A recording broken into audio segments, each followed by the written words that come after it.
The emergency stairwell on the 15th floor of the Vandermere Building smelled like concrete and old paint when Felix Vandermere pushed through the door.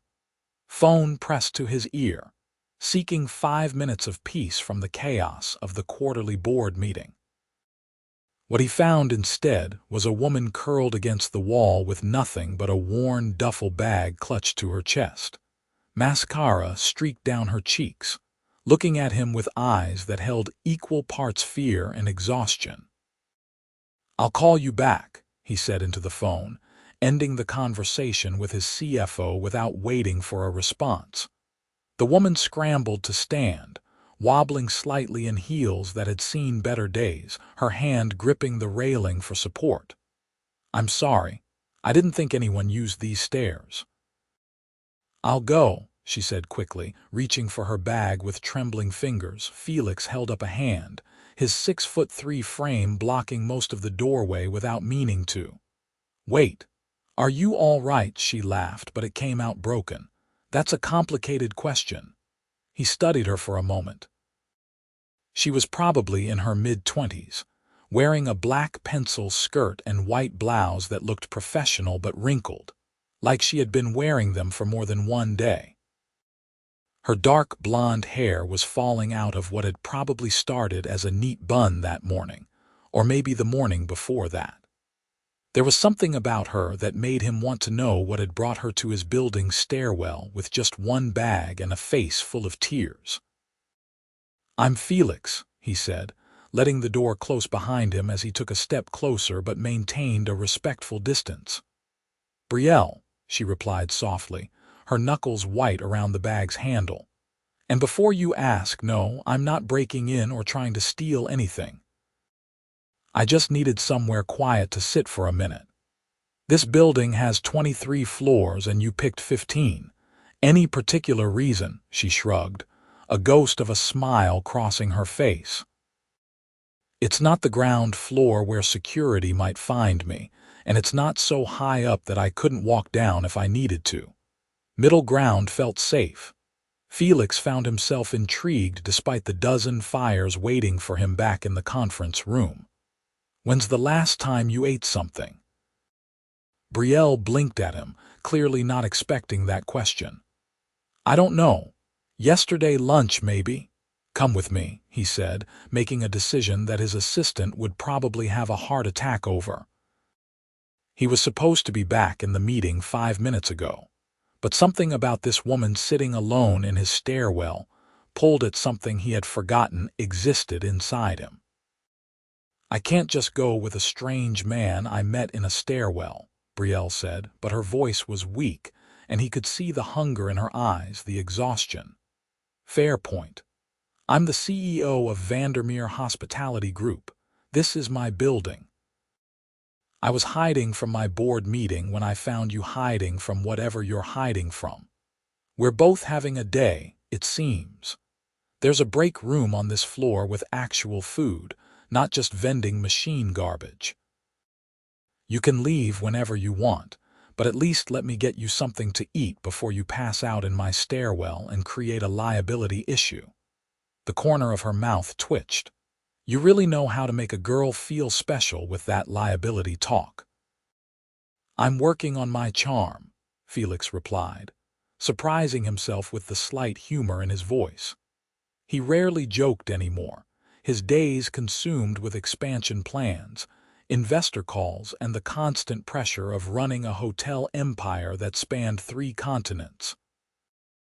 Brielle looked at her bag, then at the stairs leading down, then back at him.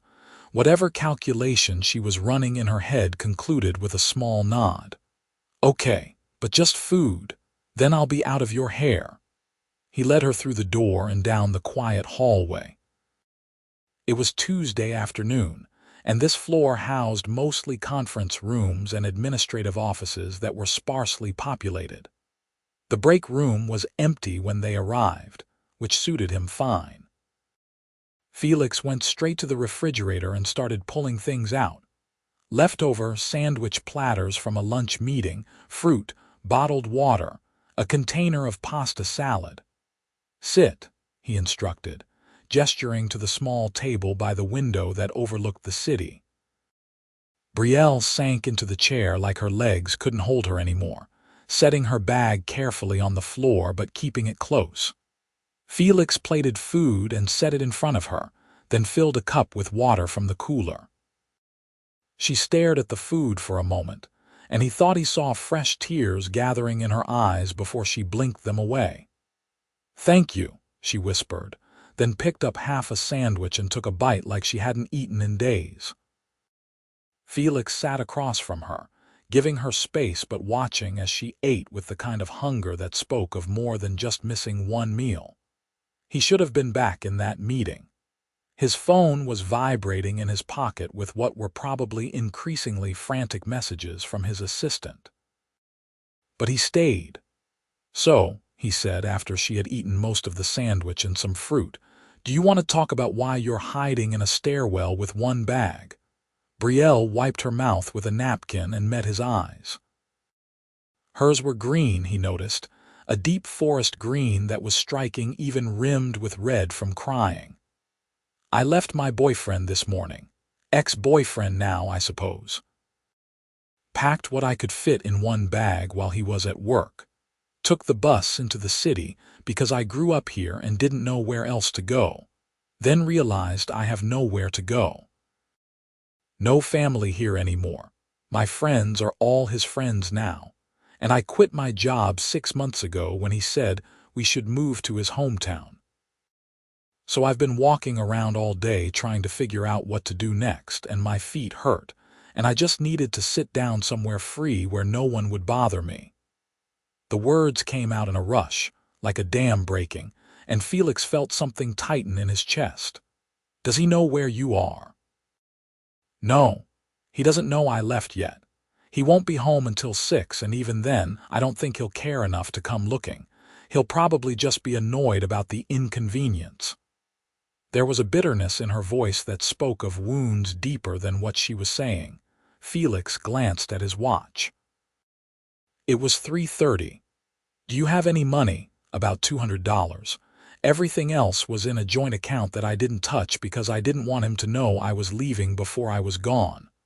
"Smart," Felix acknowledged. "What kind of work did you do before you quit?" "Event planning. I was an assistant coordinator at a firm downtown. Nothing fancy, but I loved it." She picked at a strawberry on her plate. "Why are you being nice to me? You don't know me." It was a valid question, and Felix wasn't entirely sure of the answer himself. Maybe it was because she looked lost in a way he understood, even though his circumstances were completely different. Maybe it was because, in a world where everyone wanted something from him, she was asking for nothing. Or maybe it was simply that she had looked at him with those exhausted green eyes and said his building's stairwell felt safe, and something about that had reached past all his carefully constructed walls. "Maybe I'm not as terrible as my board thinks I am," he said instead of trying to explain what he didn't fully understand. Brielle almost smiled at that. "Are you terrible? Depends who you ask. I'm demanding, impatient, and I expect excellence in everything. That makes me successful but not particularly likable." "Sounds lonely," she said quietly, and the observation hit closer than he wanted to admit. Before he could respond, his phone rang with a call rather than a text. He glanced at the screen and sighed. "I need to take this. Give me 2 minutes." He stepped into the hallway and answered. "What, Marcus?" His CFO's voice was tense. "Where are you? The board is getting restless and we need to vote on the Singapore property. Tell them to approve it. I did 3 months of due diligence. If they can't see it's a sound investment, they shouldn't be on my board. Felix, you need to be here for the vote. Then postpone it until tomorrow. I have something I need to handle." He hung up before Marcus could argue, then sent a text to his assistant telling her to reschedule the rest of the afternoon. When he went back into the break room, Brielle was standing, her bag over her shoulder. "You don't have to babysit me. I can tell you're busy." "Sit back down," Felix said, his tone brooking no argument. She raised an eyebrow but complied. "Here's what's going to happen. You need a place to stay, and I own 3 hotels in this city. You're going to stay in one of them while you figure out your next move." "I can't afford a hotel, even for one night," Brielle protested. "You're not paying. Consider it an investment in good karma or whatever. I don't care. The point is, you're not sleeping on the street or in my stairwell." He pulled out his phone and started typing a message. "I'm putting you in the Vandermere Grand. It's our flagship property downtown. I'll let the manager know you're coming and that you're my guest. Stay as long as you need." Brielle was shaking her head. "I can't accept that. That's too much." "Why?" "Because I don't know you and people don't just give away free hotel rooms to strangers." "I do. My building, my rules. Besides, you're not a stranger anymore. You're Brielle, event planner who's had a terrible day and needs a break." He stood and gestured for her to follow. "Come on." "I'll have my driver take you." She didn't move. "Why are you doing this?" Felix paused, considering his answer. "Because someone should. Because you look like you've been fighting alone for a long time and could use someone in your corner for once. And because I can.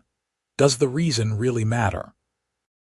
Brielle stood slowly, her eyes searching his face for something he couldn't name. "It might. Then let's say it's because the universe put you in my stairwell today instead of someone else's, and I'm choosing to believe that means something. Good enough." She hitched her bag higher on her shoulder and nodded. "Okay, but just for a couple nights until I find something else." Felix knew she had no way to find something else in just a couple nights with no job and $200, but he didn't argue. Small steps. He led her downstairs to where his driver was waiting with the car, gave instructions to take her to the Grand, and told her he would call ahead so the manager would be expecting her. "Thank you, Felix," Brielle said as she slid into the back seat, her voice thick with emotion. "You don't know what this means." He just nodded, closed the door, and watched the car pull away. Then he went back upstairs to deal with his increasingly irritated board, but his mind kept drifting to green eyes and a woman brave enough to walk away from everything with just one bag. That night, Felix did something he hadn't done in months. Instead of working until midnight at the office, he went home at 8, poured himself a scotch, and called the manager of the Vandermere Grand. "Is my guest settled in?" he asked when Gerald answered. "Yes, sir. I put her in a corner suite on the 18th floor as you requested. She seemed quite overwhelmed when she arrived, very polite though and grateful." "Good. Put whatever expenses she has on my personal account. Meals, anything from the spa, everything. And Gerald, make sure she's treated well." "She's had a rough time." "Of course, Mr. Vandermere. Anything else?" Felix hesitated, swirling the amber liquid in his glass. "Does she seem okay?" There was a pause. "She seemed tired, sir, but she smiled when I showed her the room. I'd say she'll be all right, especially with a proper bed and hot shower." "Thanks, Gerald. Let me know if she needs anything." After he hung up, Felix sat in his penthouse apartment overlooking the city and wondered why he cared so much. He had built his company from the ground up after his father had left him one struggling hotel and a mountain of debt. That had been 12 years ago when he was 25 and angry at the world. Now he was 37, wealthy beyond what his younger self could have imagined, and still angry but at different things. Somewhere along the way, he had forgotten what it felt like to connect with another person outside of business transactions and carefully managed relationships. Brielle had looked at him like he was just a man, not a net worth or a business opportunity. That was rare in his world, rare enough that he wanted to know more about the woman who had been hiding in his stairwell. The next morning, Felix cleared his schedule for an hour and went to the Grand.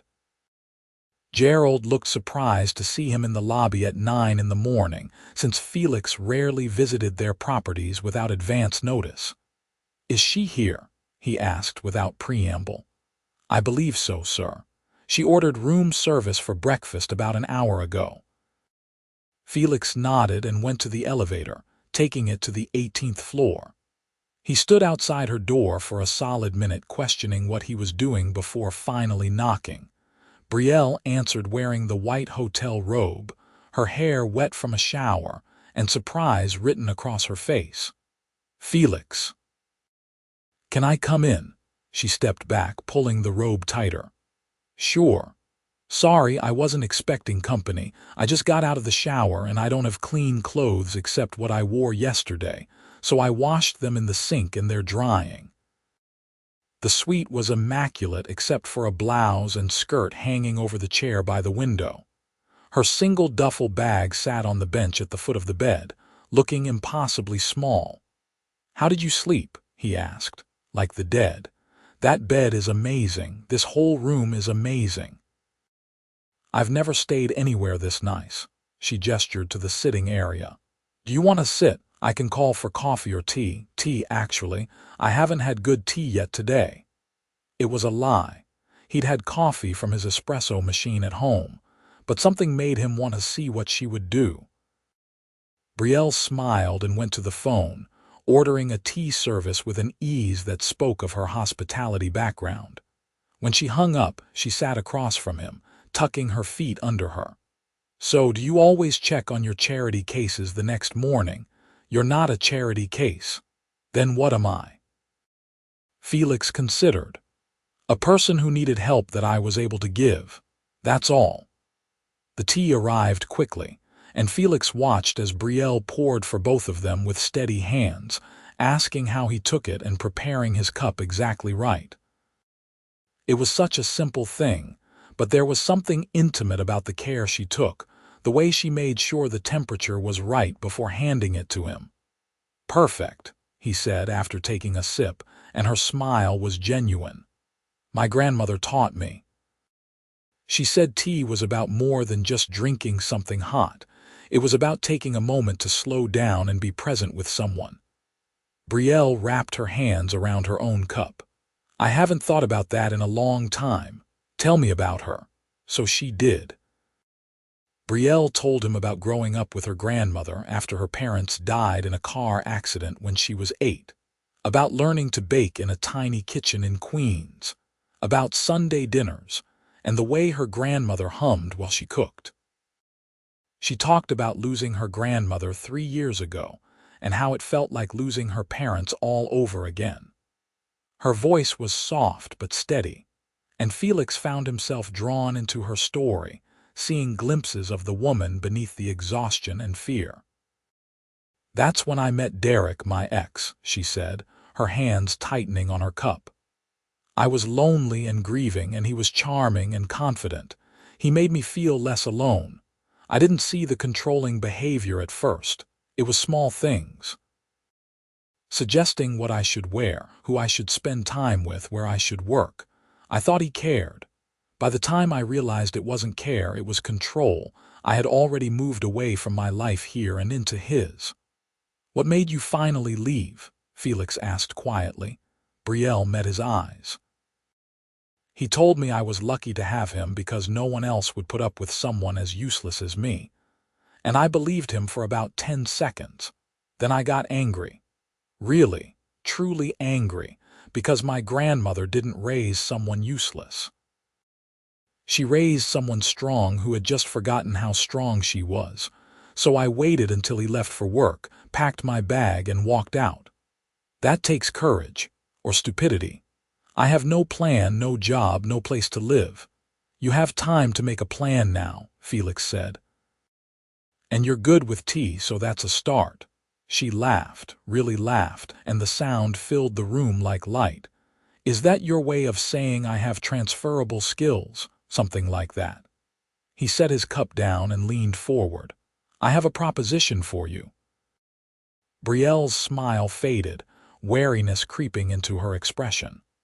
"What kind of proposition?" "A job. My executive assistant is leaving in 2 weeks for maternity leave. She'll be gone for 6 months, and I need someone to fill in." You have hospitality experience. You're detail-oriented if your event planning background is any indication and you need work. The pay is excellent and it includes housing. Housing. There's an apartment on the top floor of the Vandermere Building, 2 bedrooms, meant for visiting executives. It's empty right now. It comes with the position. Brielle was shaking her head before he finished. Felix, I can't be your assistant. I have no experience with that kind of work. I'll mess everything up. You made perfect tea and listened to my CFO complain about me yesterday without even meeting him, so you're already halfway there, Felix said dryly. Look, I need someone, you need something. This solves both problems. It's temporary, which means no long-term pressure. 6 months to save money, figure out your next move, and rebuild. What do you say? She was quiet for a long moment, her green eyes searching his face. Why are you really doing this? And don't say because you can or because the universe put me in your stairwell. There has to be more. Felix surprised himself by telling the truth. Because in a world where everyone sees me as a wallet or a stepping stone, you saw me as just a person. That's rare. And because when you smiled at my terrible joke about liabilities yesterday, I remembered what it felt like to be human instead of just a CEO. I'd like to feel that more often. Brielle's expression softened. That's the saddest thing I've ever heard. Is that a yes? She took a deep breath and nodded. Okay, yes, but I'm going to work hard and earn this, not just accept it as charity. I wouldn't expect anything less. Can you start Monday? That's 5 days away. You need clothes and time to get settled. Use the time. He stood, pulling out his wallet and handing her a credit card. Company card. Get what you need for work, professional wardrobe, whatever else. There's no limit, but try not to buy a yacht. Brielle took the card like it might bite her. I don't know what to say. Say you'll show up Monday morning at 8 sharp and have tea ready. I'll get you through the rest. Felix moved toward the door, then paused. And Brielle, welcome to Vandermere hospitality. The following 5 days felt surreal to Brielle. She went shopping for the first time in years without someone questioning every purchase, bought clothes that made her feel professional and confident, got her hair trimmed and her nails done. The spa at the Grand became her sanctuary, and the staff treated her like she belonged there. She explored the city she had grown up in, rediscovering coffee shops and bookstores and parks she had loved before Derek had convinced her to leave it all behind. And she thought about Felix, the way he had looked at her in that stairwell with concern rather than suspicion. How he had given her food and safety without asking for anything in return. The loneliness she had heard in his voice when he talked about being seen as a wallet instead of a person. She Googled him, of course.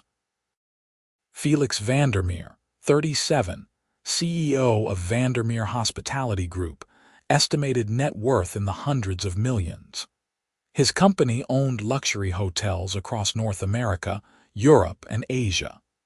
There were photos of him at charity galas and business conferences, always in a perfect suit, always alone. No mention of family beyond his late father. No scandal, no romantic entanglements reported in gossip columns. Just a driven businessman who had built an empire, but the Felix she had met wasn't the cold, distant figure from those photos. He had sat with her and listened and made terrible jokes about liabilities. He had looked at her like she mattered. That Felix was someone she wanted to know more about. Monday morning, Brielle stood outside the Vandermere Building at 7:45, wearing a navy blue dress and heels that didn't hurt her feet, her hair pulled back in a neat ponytail. She had spent the weekend moving into the apartment, which was gorgeous and huge and had a view of the city that took her breath away. Now she was here, about to start a job she wasn't sure she was qualified for, working for a man who had saved her and confused her in equal measure. She rode the elevator to the 23rd floor, where Felix's office suite occupied the entire floor. His actual assistant, a woman named Patricia who looked to be in her late 30s and was very pregnant, greeted her with a warm smile. "You must be Brielle. Felix told me you'd be taking over while I'm on leave. Thank God. I was worried he'd try to make do without help and work himself into an early grave." Patricia waved her toward a desk outside Felix's office door. "This will be yours. Computer, phone, access to his calendar and emails. I'll spend the next 2 weeks training you, and trust me, you'll need every minute." The door to Felix's office opened, and he stepped out, looking every inch the powerful CEO in a charcoal suit that probably cost more than Brielle used to make in a month. But when he saw her, something in his expression softened. "You came," he said. "I said I would." She held up a bag from the cafe downstairs. "And I brought tea. Loose leaf, not the bagged stuff. I wasn't sure what kind you liked, so I got 3 varieties." Felix took the bag and looked inside, then up at her, and for just a moment she saw surprise and something else she couldn't quite name. "You remembered.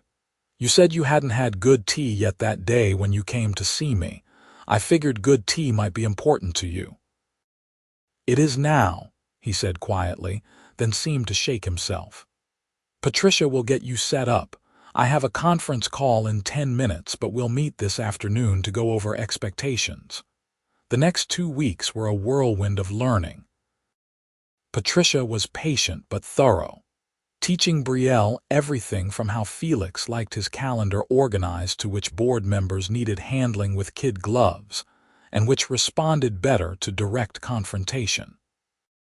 She learned that Felix arrived at 7 every morning and rarely left before 8 at night, that he drank tea in the afternoon when he needed to think and coffee in the morning when he needed to move, that he was demanding but fair, expected perfection but acknowledged it, and had a dry sense of humor that most people missed.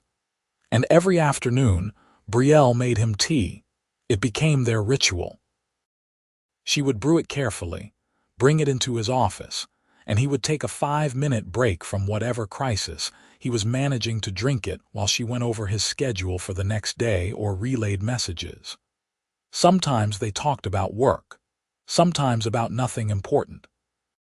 But always, there was that moment where the world slowed down and it was just the two of them and a cup of tea. "You're good at this," Patricia said on her last day before leave, watching Brielle coordinate a video conference with their Singapore team while simultaneously handling a catering issue for a corporate event.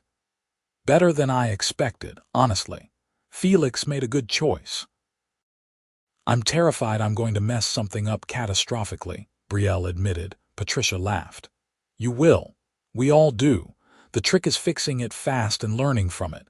Felix isn't as scary as he seems."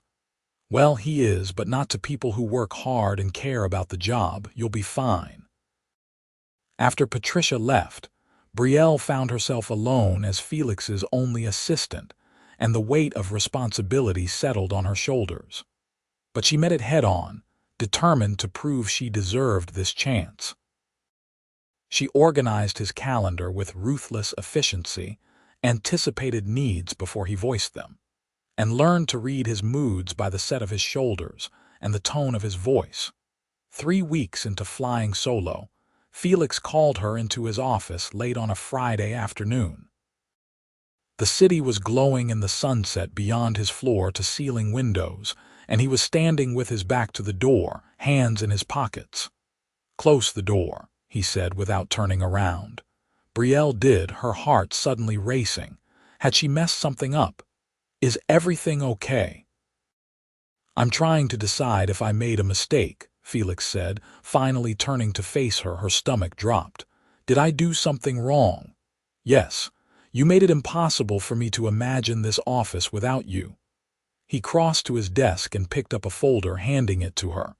"That's a contract. Not for 6 months. Permanent position as my executive assistant with a salary that reflects your value. Patricia called me yesterday to say she's decided not to come back. She wants to be a stay-at-home mother. The position is yours if you want it. Brielle opened the folder with shaking hands. The salary number made her dizzy. Felix, this is too much. It's market rate for someone who does the job as well as you do. Actually, it's slightly above market rate, but I'm factoring in the quality of your tea. His lips twitched in what might have been a smile. I don't know what to say. Say yes. Say you'll stay. There was something in his voice, an urgency that went beyond just needing a good assistant. Brielle looked up at him, at this man who had found her at her lowest point and given her a chance to rebuild. Who drank the tea she made like it was the most important part of his day. Who looked at her sometimes like she was a puzzle he couldn't quite solve but desperately wanted to. Yes, I'll stay. The relief on his face was unmistakable. Good, now go home. It's Friday night and you've been here since 7 this morning. So have you, she pointed out. I don't have anywhere else to be. The admission hung in the air between them, heavy with loneliness. Brielle made a decision. Have you eaten dinner? Felix blinked at her. What dinner? Food. Have you eaten? I'll order something later. I'm cooking dinner at my apartment. Well, your apartment that I'm living in. You should come. As a thank you for the contract and because you're right, you don't have anywhere else to be and neither do I. We can fix that for one night.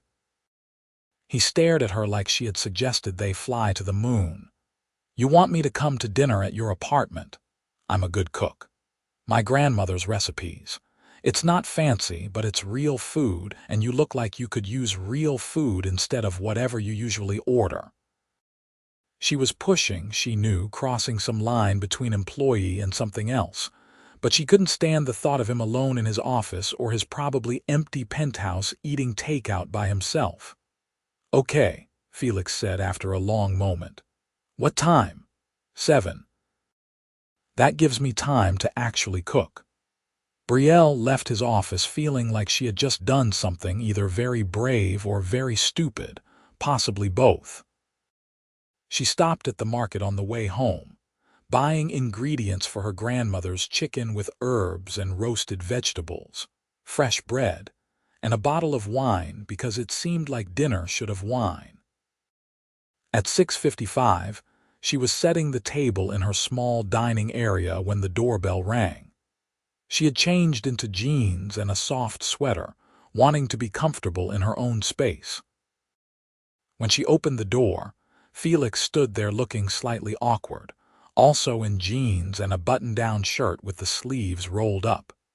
She had never seen him in anything but a full suit, and the casualness of it made him seem more real, more human. I brought wine, he said, holding up a bottle that probably cost more than her entire grocery budget.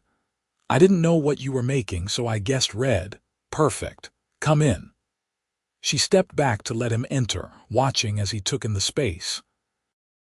She had made it her own over the past weeks with plants on the windowsill, books on the shelves, and a throw blanket her grandmother had made draped over the couch. It looks different than when it's empty, Felix said. Better. Lived in. That's what happens when someone actually lives somewhere instead of it just being a stopping point. She gestured to the kitchen. I'm almost done. Make yourself comfortable. But Felix followed her into the kitchen instead, leaning against the counter while she checked the chicken in the oven. Can I help? You can open that wine. Glasses are in the cabinet above the sink. They worked in comfortable silence, Felix pouring wine while Brielle finished preparing the meal. When she set everything on the table and they sat down, it felt strangely natural, like they had done this 100 times before instead of it being the first. This is incredible, Felix said after his first bite, and the appreciation in his voice was genuine. When you said you could cook, I didn't realize you meant like this. My grandmother believed food was love. Every meal was made with care because the people eating it mattered. Brielle took a sip of her wine. I haven't cooked for anyone in a long time. Derek didn't like me cooking. He said it made the apartment smell and he preferred eating out. Felix's jaw tightened. Derek was an idiot. Yes, he was, but I'm starting to be grateful for that because if he hadn't been, I might not have left and I wouldn't be here now. They ate and talked, the conversation flowing easily from work to travel to books to the city and its hidden corners. Felix told her about inheriting a failing hotel from his father and spending 5 years working 18-hour days to save it before expanding. About the loneliness of success and the weight of being responsible for thousands of employees and their families. Brielle shared more about her grandmother, about her love of event planning and her dreams of maybe starting her own business someday. "You should," Felix said. "You're organized, creative, and you understand hospitality. You'd be great at it, maybe someday. Right now, I'm happy being your assistant and making you tea." Something shifted in his expression, became more serious. "Why does it matter so much? The tea, I mean." "I've been trying to figure it out." Brielle considered her answer carefully. "Because when I make you tea, you stop. You sit down, you breathe, you're present for 5 minutes. In all the chaos of running your company, that's 5 minutes where you're just Felix, not the CEO. And I think you need that more than you admit. Plus, you make this face when you drink it, like everything is okay for just a moment." "I make a face, you do. It's subtle, but it's there. A slight relaxation in your shoulders and your eyes close for just a second." She paused. "It matters because you matter. Not the CEO, not the company. You."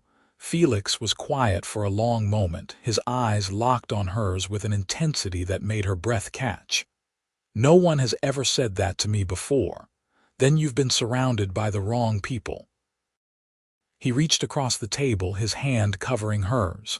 His palm was warm, his grip gentle but sure. "Thank you for dinner, for this. I didn't realize how much I needed it." Brielle's heart was racing, but she didn't pull away. "You're welcome. Anytime." They stayed like that, hands linked across the table until Felix finally pulled back and cleared his throat. "I should go. It's late, and you've already given up your Friday evening for me." "I offered, remember?" But she stood and walked him to the door. Felix paused in the doorway, turning back to look at her. "Brielle, yes. This thing between us, whatever it is, we should probably talk about it at some point." Her pulse jumped. "What thing?" "The thing where I think about you when I should be thinking about quarterly earnings. Where making tea has become the best part of my day, not because of the tea but because it's 5 minutes with you. Where I just spent 3 hours at dinner and it felt like 5 minutes and I don't want to leave." His voice was low, honest in a way that made her chest tight. "I think about you too," Brielle admitted quietly. "Probably more than I should considering you're my boss and you saved me and this whole situation is complicated." "Very complicated," Felix agreed, "which is why we should be smart about it." "What's the smart thing?" "Probably maintaining professional boundaries and not pursuing whatever this is." "And what do you want to do?" Felix stepped closer, his hand coming up to cup her cheek. His thumb brushed over her skin with devastating gentleness. "I want to be selfish for once in my carefully controlled life. But not if it costs you something, not if it makes you uncomfortable or puts your job at risk." Brielle leaned into his touch, her eyes closing briefly. When she opened them, her decision was made. "What if I want you to be selfish? What if I want to be selfish too?" "Then we'd be making a terrible decision together," Felix murmured, but he was leaning in, his breath warm against her face. "The best terrible decision," Brielle whispered, and then his lips were on hers, soft and questioning at first, then deeper when she responded. She had been kissed before, but never like this, never with this combination of tenderness and barely restrained hunger. Felix kissed her like she was precious and necessary all at once, his other hand sliding into her hair, tilting her head to deepen the kiss. When they finally broke apart, both breathing hard, he rested his forehead against hers. "We're going to have to figure out how to do this. We will, together. She pulled back enough to meet his eyes. But Felix, this isn't about gratitude or feeling obligated. This is about me falling for the man who drinks tea with me every afternoon and who looked at me in that stairwell like I was worth helping. Okay, okay, he breathed, then kissed her again, slower this time, sweeter. When he finally left, Brielle leaned against the closed door, her fingers touching her lips, a smile spreading across her face that felt like hope and possibility and the beginning of something real. The next weeks were a careful dance of maintaining professionalism at work while exploring whatever was growing between them outside the office. Felix was respectful of boundaries, never crossing lines during business hours, but most evenings found him at her door or her at his penthouse, sharing meals and conversation and kisses that made Brielle's toes curl. She learned that Felix had been alone most of his life, that his mother had left when he was young, and his father had been a distant, demanding man who viewed his son as a disappointment, until Felix had saved the family business. That success had come at the cost of relationships and normalcy that he had dated but never seriously, because he didn't trust people to want him for himself rather than his wealth. "I trust you," he told her one night as they sat on his couch, her feet in his lap, his hands absently massaging them. "I don't know why or how it happened so fast, but I do." "I trust you too," Brielle replied. "Even though you're kind of intense and bossy." He raised an eyebrow. "Bossy? At work, you're the CEO. But here with me, you're just Felix. I like just Felix." "Just Felix is completely gone for you," he said seriously. In case that wasn't clear, her heart did a little flip. "It's becoming clear. I'm pretty gone for you too." As winter turned to early spring, they fell into a rhythm. Brielle excelled at her job, managing Felix's insane schedule and learning the intricacies of his business. But more than that, she brought warmth to his world. She made sure he ate lunch, forced him to leave the office at reasonable hours, and filled his sterile penthouse with laughter and music, and the smell of home-cooked food. The tea ritual remained sacred, that 5 minutes every afternoon where they were just two people who cared about each other, not CEO and assistant. 4 months after he had found her in the stairwell, Felix asked her to accompany him to the opening of their newest hotel in London. It would be her first trip with him, 5 days of black tie events and meetings with investors and touring the property. "As my assistant," he clarified as they discussed the trip in his office. "Officially, but also as my girlfriend, if you're comfortable with people knowing." Brielle's stomach fluttered at the word girlfriend. They hadn't labeled what they were yet, had been content to simply be. "You want people to know. I want everyone to know. I'm tired of pretending you're just my assistant when you're so much more than that." Felix came around the desk and pulled her to her feet, his arms wrapping around her waist. "You're the person who makes me want to be more than my work. Who makes me remember why I built this company in the first place, not just to prove something to my dead father, but because I genuinely loved hotels and hospitality. You brought that back. I don't want to hide that." "Then we won't hide," Brielle said, reaching up to kiss him softly. London sounds perfect. London was a dream. The hotel was stunning, a converted historic building in Mayfair with modern luxury seamlessly blended with old-world charm.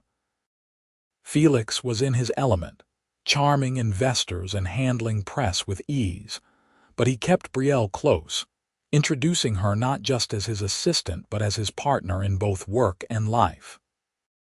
On their last night, after the grand opening gala where Brielle had worn a green dress that matched her eyes and Felix hadn't been able to stop looking at her, they stood on the balcony of the penthouse suite overlooking the city.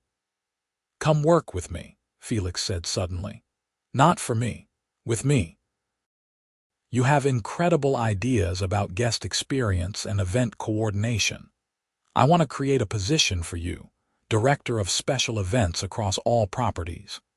You design signature experiences, coordinate with each hotel's team, build something that's entirely yours. Brielle turned to look at him, shocked. Felix, that's a huge job. I don't have the experience for that level of responsibility. You have the talent and the vision. Experience can be gained. I've watched you over these past months. You see things others miss. Connections between guest services and events and marketing that could set us apart from every other luxury chain. You're wasted as my assistant, as good as you are at it. Is this because we're together? Because I don't want you creating a job for me that doesn't need to exist.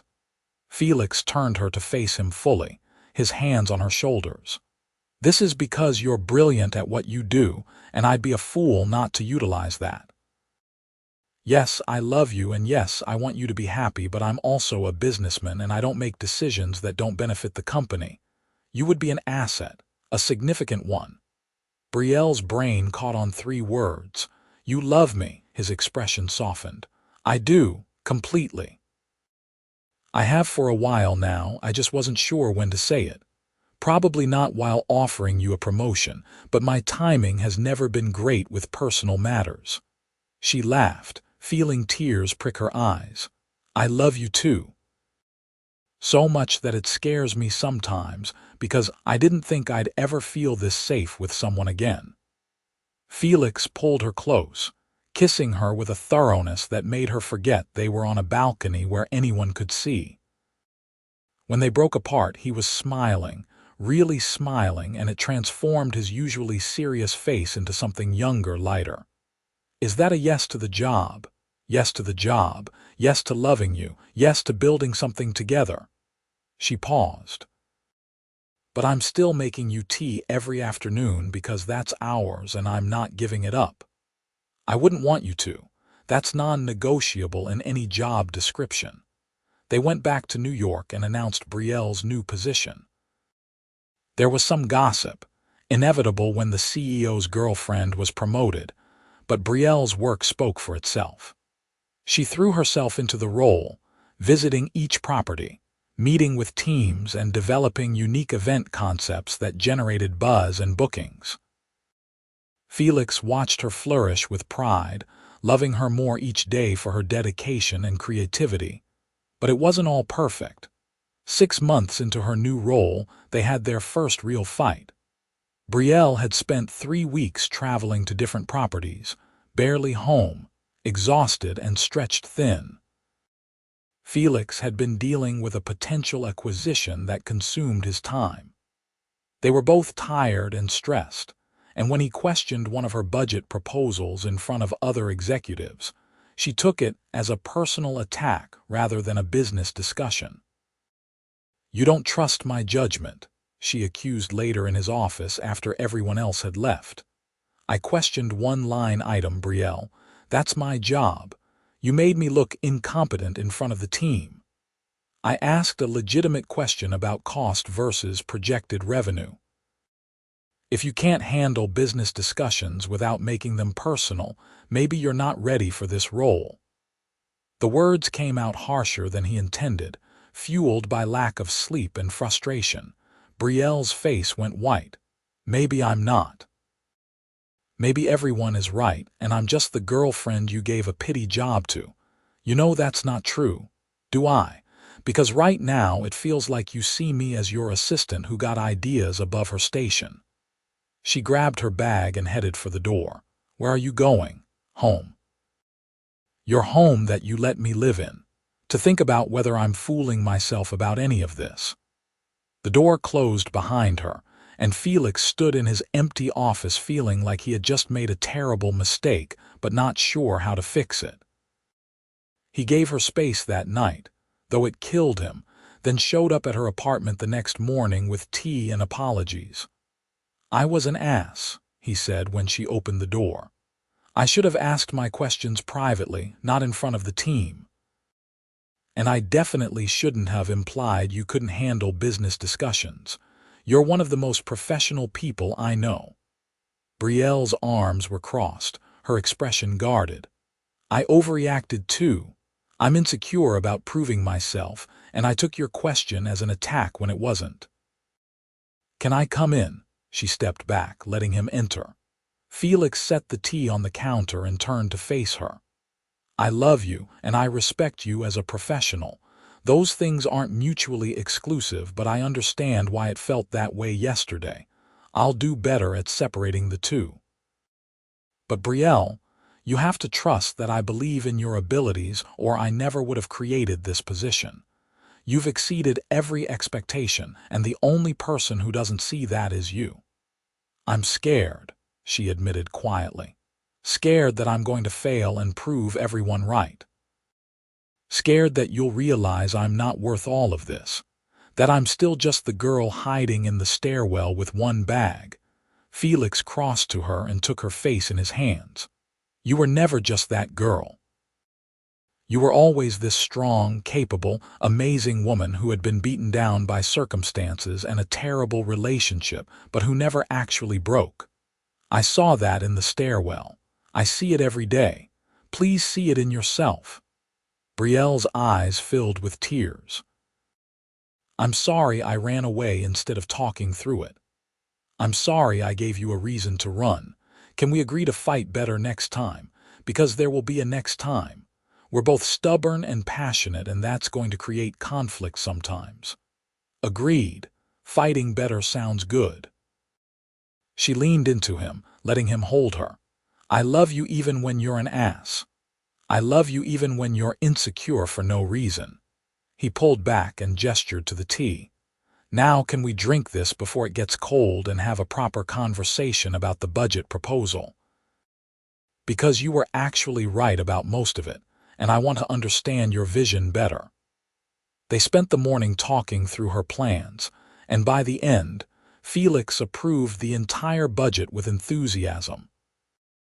It was a turning point, learning that they could be partners in business and in life, that disagreements didn't mean the end of everything, and that fighting fairly made them stronger. A year after Felix had found her in the stairwell, Brielle stood in the ballroom of the Vandermere Grand, watching the culmination of months of work. She had organized a charity gala for a children's hospital, partnering with the hotel to donate the space and services.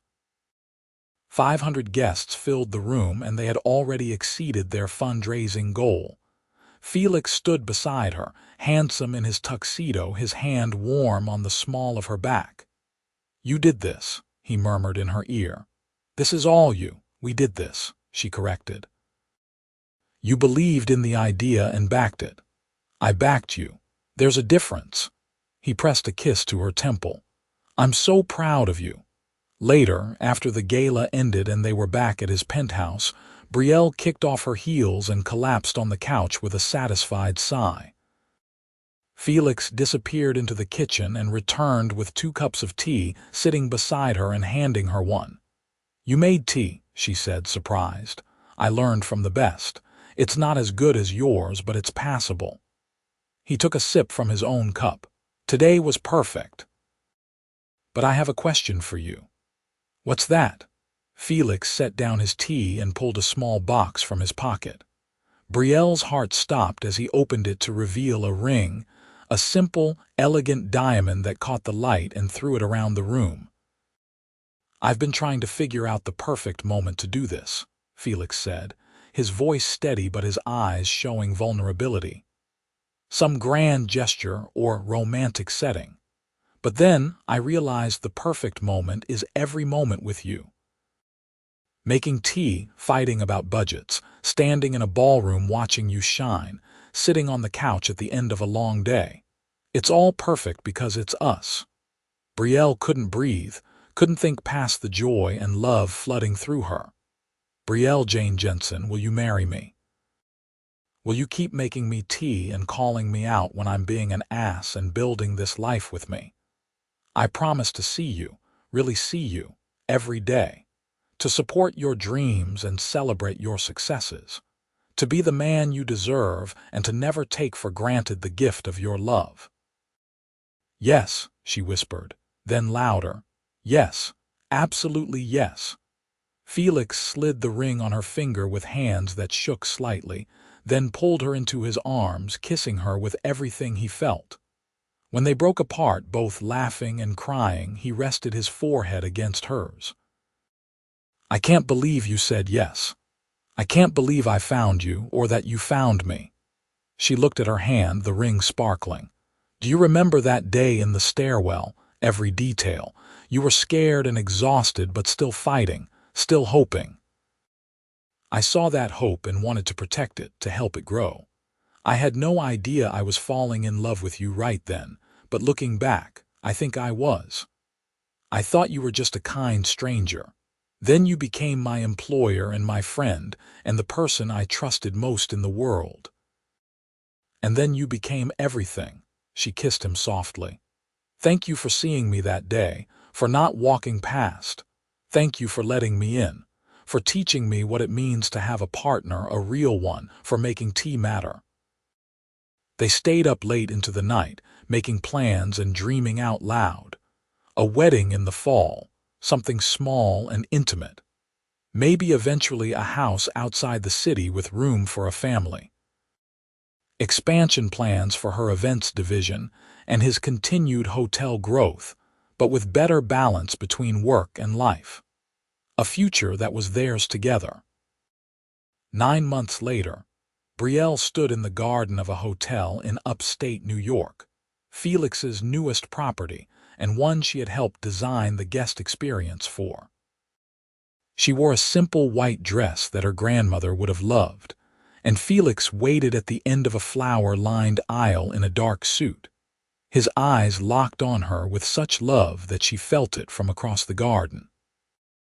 As she walked toward him, she thought about that day in the stairwell, the lowest point of her life that had led to this, the highest.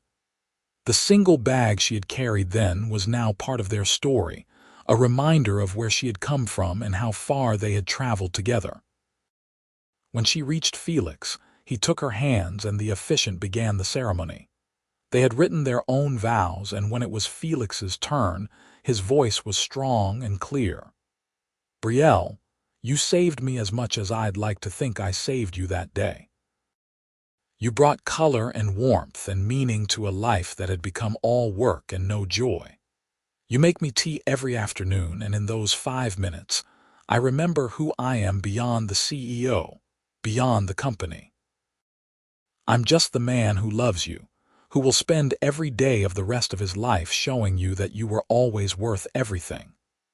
I vow to be your partner in all things, to support your dreams as fiercely as you support mine, and to never let a day pass where you don't know how deeply you're loved.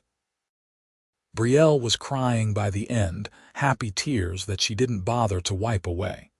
When it was her turn, she took a steadying breath. Felix, you found me when I was hiding, when I thought I had nowhere to go and no one to turn to.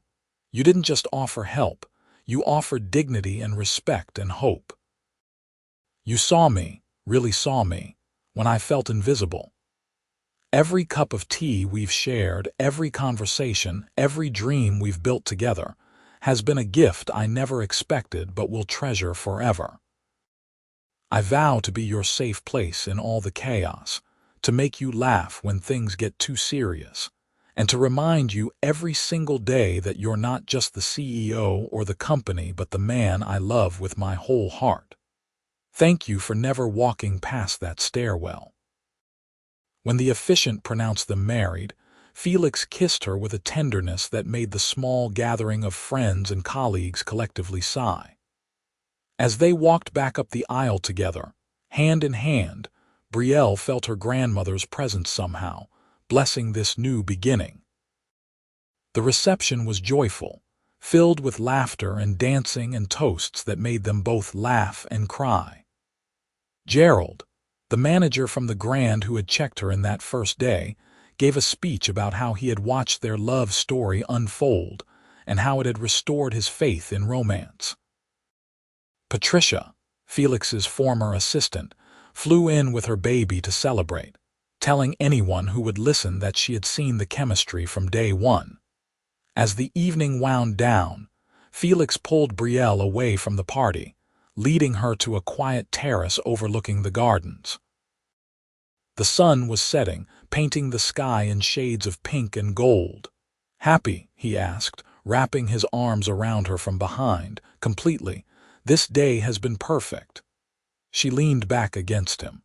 "What are you thinking about? How different my life is from a year and a half ago. How empty it was before you, how full it is now." He turned her to face him. "I have something for you."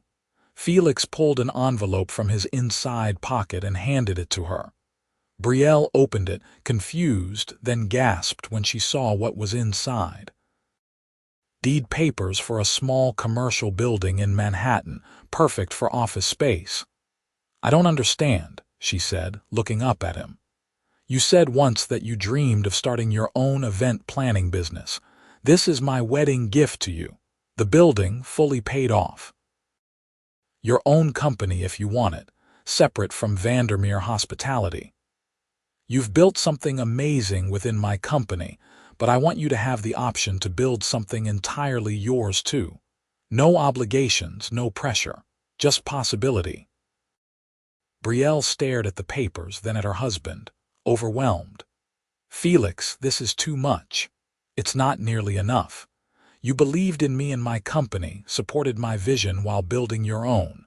Let me support yours now. Whether you use it tomorrow or 10 years from now or never, it's yours. Because you deserve to have every dream you've ever had come true." She launched herself at him, wrapping her arms around his neck and kissing him thoroughly. "I love you so much. I love you too, Mrs. Vandermere.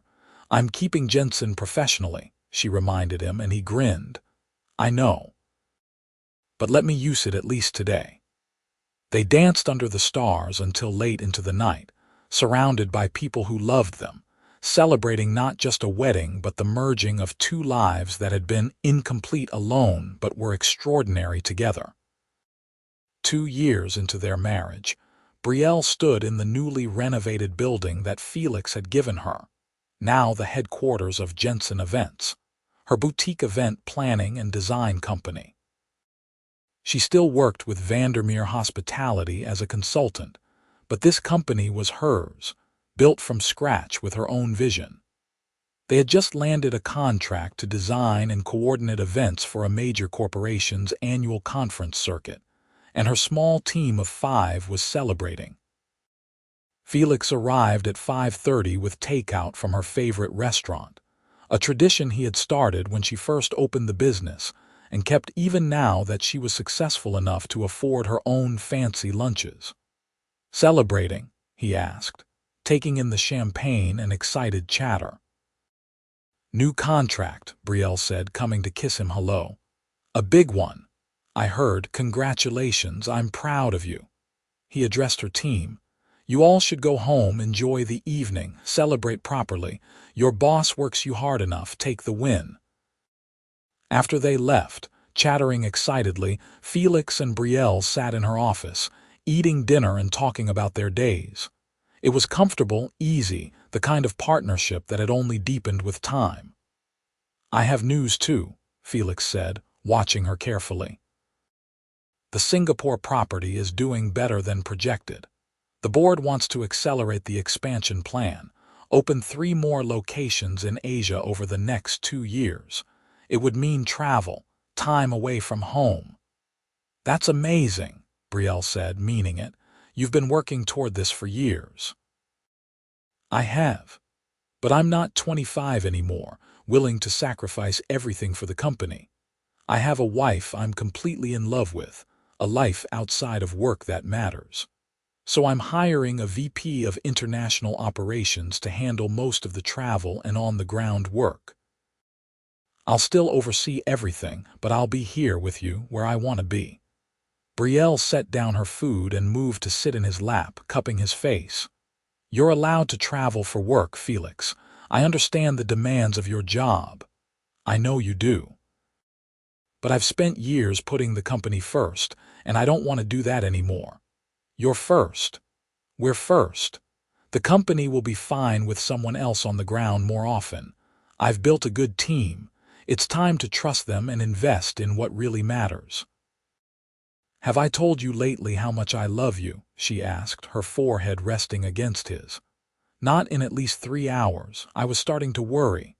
She laughed and kissed him, slow and sweet. When she pulled back, she was smiling. I love you. And I'm excited about this next phase, whatever it looks like. Good. Because I'm thinking this summer we take a real vacation. 2 weeks, no work, just us. Maybe Italy. You've always wanted to see Rome. That sounds perfect. They stayed in her office until late, talking and planning and stealing kisses. 2 people who had found each other in the most unlikely way and built something beautiful from that chance encounter in a stairwell. 5 years after Felix found Brielle hiding in that stairwell, they stood in the living room of their new house in Westchester, boxes everywhere, laughing as they tried to figure out where everything should go. They had decided to move out of the city, wanting space and quiet while still being close enough to commute. The house was older, full of character, with a garden that Brielle was already planning to fill with flowers and herbs. The movers put the kitchen boxes in the garage, Felix said, looking at a clipboard with the inventory list. Of course they did. Why would kitchen boxes go in the kitchen? Brielle shook her head, grinning. This is chaos, organized chaos. We'll figure it out. As they worked to unpack, making slow progress but enjoying the process, Brielle thought about everything that had changed since that terrible, wonderful day when her life had fallen apart and been rebuilt better than before. She had a career she loved, friends, a husband who was her true partner, and a home they had chosen together. That evening, when they finally had the kitchen functional enough to make tea, Felix brewed a pot and brought 2 cups to where Brielle was sitting on the back porch, watching the sunset. Your tea is getting better, she said after taking a sip. 5 years of practice, I should hope so. He sat beside her, their shoulders touching. Are you happy here? With this decision to move? I'm happy anywhere with you, but yes, I love this house. I love the idea of having space to grow, to have a family eventually if we want that. Felix's hand found hers. I want that. Kids who we teach to make tea and who grow up knowing they're loved unconditionally. Maybe 2 or 3 of them running around this garden. 2 or 3, Brielle laughed. Let's start with 1 and see how we do. Deal.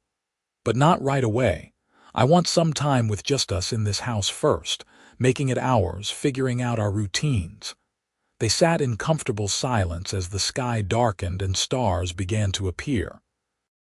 Inside, boxes waited to be unpacked, a whole house to be organized and decorated and filled with their life. But out here, on the porch of their new home with tea and each other, everything was already perfect. Felix, Brielle said softly. Thank you for making that terrible joke about liabilities in the stairwell, for giving me tea when you could have just given me directions to leave, for seeing past the mess I was to who I could be. Felix turned to look at her, his eyes serious in the gathering darkness. You were never a mess. You were a fighter who needed someone in your corner. I'm just grateful I got to be that someone. We saved each other, I think. Yeah, we did. 7 years after their chance meeting, Brielle stood in the garden of their Westchester home, watching Felix play with their 18-month-old daughter, Emma. The little girl had her mother's green eyes and her father's dark hair, and she was currently shrieking with delight as Felix chased her through the flower beds, both of them laughing. Mama, come, Emma called, holding out her chubby arms. Brielle joined them, scooping up her daughter and spinning her around before handing her to Felix. Your turn. I need to check on dinner. Dinner can wait 5 more minutes, Felix said, pulling Brielle close with his free arm so they were all together, Emma giggling between them. This is better. And it was. It absolutely was. Inside, the house they had spent years making theirs was filled with signs of their life together. Photos on the walls charting their journey from that first year to their wedding to Emma's birth. Brielle's home office, where she ran Jensen Events, which had grown to a team of 12 and was regularly featured in industry magazines. Felix's study, where he still worked, but now with clear boundaries between professional and personal time. That evening, after Emma was in bed, they stood in the kitchen together cleaning up from dinner. Felix washed while Brielle dried, a simple domestic task that felt intimate in its ordinariness. "I was thinking," Felix said, handing her a plate, "we should go back." "Back where?" "To the Vandermere Building. To the 15th floor stairwell where I found you." Brielle paused in her drying. "Why?" "Because it's where our story started. Because I never thanked that stairwell properly for existing." He was smiling, but his eyes were serious. "Because I want to stand there with you and remember how far we've come. How much has changed. Because I decided to hide from a board meeting in that particular stairwell on that particular day. The universe putting me in your stairwell instead of someone else's," Brielle said, echoing his words from that first day. "Exactly."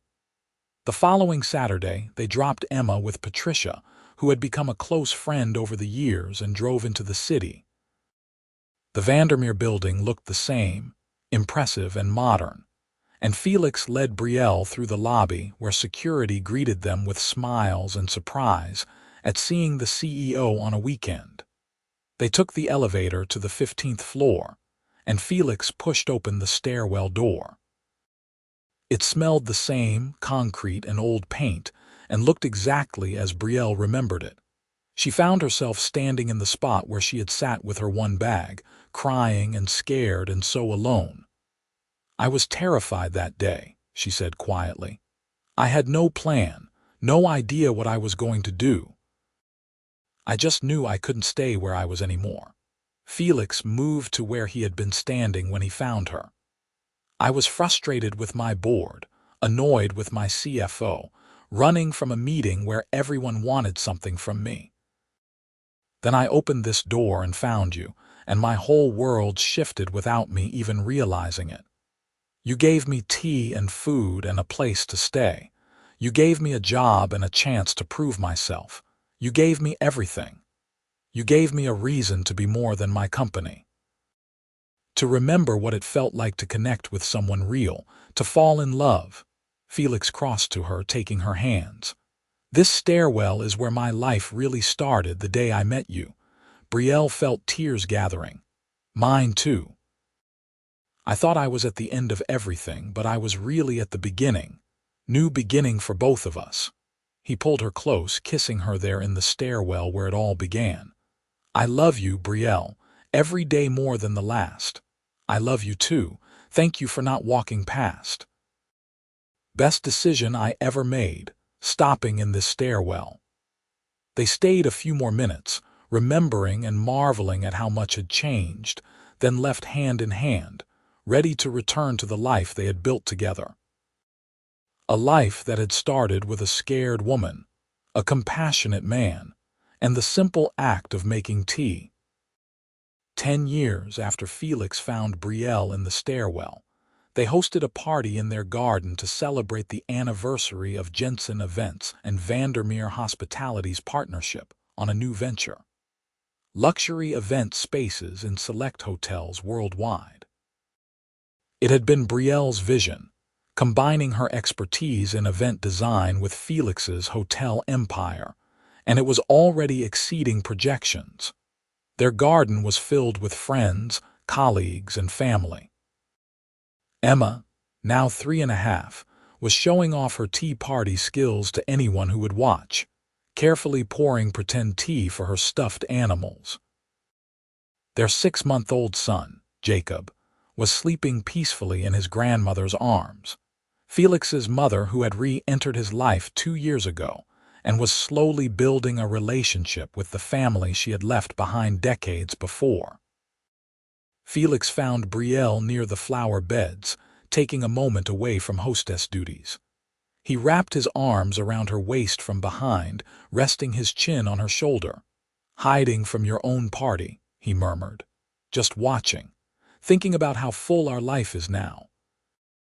Good full or overwhelming full, perfect full. I wouldn't change a single thing." She turned in his arms to face him. "Except maybe I'd tell my younger self, the one sitting in that stairwell, that everything was going to be okay. Better than okay. That the man who found her would become her whole world and she would become his. She wouldn't have believed you, probably not, but she would have wanted to." Felix kissed her forehead, her cheeks, her lips. "I'm grateful every day for stairwells and terrible timing and the chance to be the one who found you." "I'm grateful you made me tea," Brielle said, smiling against his lips. "That you understood it mattered." "It's the best thing I do," Felix replied. "Well, that and loving you. You're pretty good at both." They rejoined the party, moving through their guests together, partners in every sense of the word. Later, after everyone had left and the children were asleep, they sat on their porch with tea, a ritual that had never changed even as everything else had evolved around them. "To 10 years, Felix said, raising his cup. "To 10 more, Brielle replied, "and then 10 more after that." "To forever," Felix amended, "because that's how long I plan to love you. Forever sounds perfect." They drank their tea as stars filled the sky above their home. Two people who had found each other in the most unexpected way and built a love story that proved sometimes the best things in life come from the worst moments. That kindness matters, that small gestures like making tea can change everything, and that when you find the right person, every day is a gift worth celebrating. Felix had walked into that stairwell expecting 5 minutes of peace. Instead, he had found his future, his heart, his home. And Brielle had been hiding with one bag, thinking her life was over, never knowing it was actually beginning. All because a CEO made tea for a stranger and discovered it mattered more than he could have imagined. Their love story wasn't about grand gestures or fairy tale romance. It was about showing up every day, about tea made with care, about seeing each other truly and choosing each other completely. It was about building a life together from broken pieces and finding that what they created was stronger and more beautiful than anything they could have made alone. As they sat together in the peaceful darkness, hands linked, hearts full, both Felix and Brielle knew without question that they would do it all again. Every moment, every choice, every cup of tea that led them here, to this life, to each other, to forever. The stairwell had been the beginning, but their love was endless, stretching out before them in all the years to come, built on a foundation of trust, respect, laughter, and the simple truth that sometimes the best love stories start with a chance encounter and a willingness to see someone for who they really are. And every afternoon, without fail, no matter how busy their lives became, they took 5 minutes to make tea together, to sit and breathe and remember the day everything changed. Because that ritual, born in kindness and grown into tradition, was the heartbeat of their relationship, the reminder that in all the chaos of life they had each other, and that was enough. It would always be enough.